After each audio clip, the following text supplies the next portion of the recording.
beautiful. Courageous. Massive. We were tall, dude. Young. Loyal.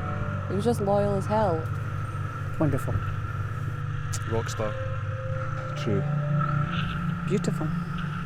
Yeah, it was just another one in the list, and it just hurts like a bitch every time.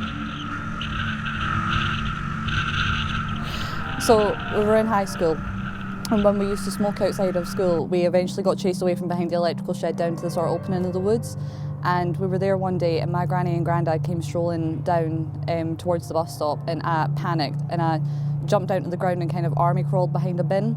The bell had rang, and Deans and Jack were both looking at me like I'd lost the absolute plot, but they both solidly stood there looking like absolute idiots, leaning against the bin, trying to hide me until the bus came to pick up my granny and granddad, and then both walked me back to school. It sounds really stupid and unimportant, but it was funny at the time. We used to look up at the views, we used to bring our music. You know, like the summers were amazing, the most memorable parts of my life. You know, it was, you know, like the days spent were like the most memorable days of my life, you know, and I cherish it for the rest of my life. You know, like I couldn't have picked a better person to have spent my adolescence with. You know, like we bounced ideas off each other. You know, like it was really special. You know, and we were a bit edgy together. We were both misunderstood. Do you know what I mean? And that really helped each other. It was therapeutic. You know what I mean? He wanted to be his own person, which I think is commendable because it's all too easy just to follow everybody else. And I think that was a particular strength of Dean's. Very true to himself. I think Dean's was probably in about first year at high school, and in woodwork class they were making a train, a child's toy train. And Dean's had come home one day and said that, you know, the train was finished and the teacher wanted them to paint it primary colours, and he didn't want to paint his train. And he explained this to the teacher because Dean's had said he wanted to be able to see the natural grain of the wood. And so he came home and he was telling me this and asking my opinion, and I said, of course, well, it's your train, you know, if that's, he just wanted to wax it.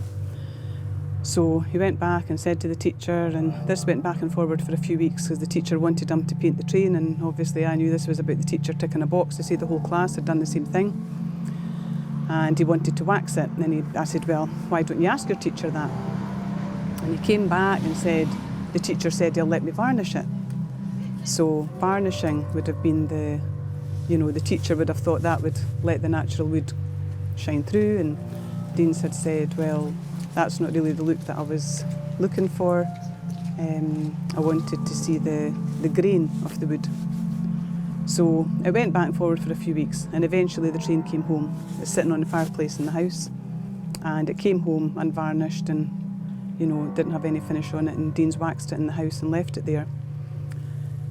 And I always feel that that was very young. He was about first year, it might have been second year at high school, but I think that kind of depict for me Dean's being Dean's. You know, he could see the natural beauty of the wood, didn't want to cover that over with paint.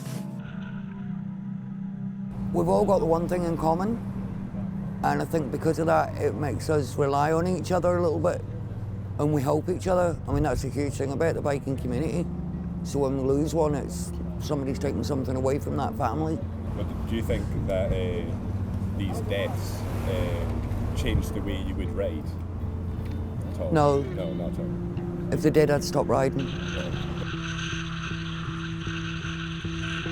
You try desperately to grab onto the last time that you saw them, and that's not always easy to do sometimes with the volume of people we get in here, as you probably know. But you try desperately to get the last time that you saw them, and were they in the other day or was it a couple of weeks ago, you know, and that's hard. Because in your head, you should be giving them more priority, but at the time you can't give them that priority because you don't know what's coming. Do you think these deaths have changed the way you ride? No, not at all. I would never have any fear after it because I think anybody that does, if you were going to, well, I could say if I was going to go, I'd want it to be doing something I loved. And I think everyone's got that mindset as well, so it doesn't, maybe be a bit more careful the next day, but apart from that, it comes natural, so it wouldn't change the way I would ride at all. There's no real way to explain it. It's just a family. It's a massive family. We all know that, you know, that day you're leaving, you're setting a risk yourself anyway. And I don't know, it's just a family. It's just we all know what we're putting ourselves in for the day that you go out on your bike.